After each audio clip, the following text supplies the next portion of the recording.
For much of the last century, the plan seemed fairly straightforward. Find a secure job, work hard, stay loyal to your employer, and gradually build a better life. For many people, that job might last for decades, but the job for life culture has largely disappeared. Companies restructure, technology changes entire industries, contracts become shorter, businesses close, and even experienced, hardworking people can suddenly find that their income is no longer as secure as they thought. Yet most of us still organize our lives around the idea that one job and one salary will always be there.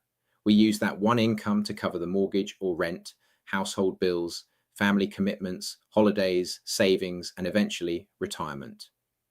There's an old saying, the best time to dig a well is before you're thirsty. Perhaps the best time to create another source of income isn't after something goes wrong. It's while your existing income is still secure. That doesn't mean working every available hour or taking on another exhausting job. It could mean gradually developing a skill, providing a service, starting a small business, earning referral income, or creating another flexible income stream alongside what you already do.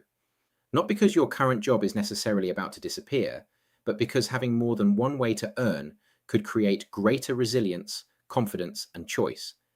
Maybe the future isn't about finding one perfectly secure job. Maybe it's about becoming a multi-income individual. What do you think? Is one income still enough to feel secure today? Subscribe to the Side Hustle Saver as we explore practical ways to create more options, more resilience, and more control over our income. And here's to more money in your pocket.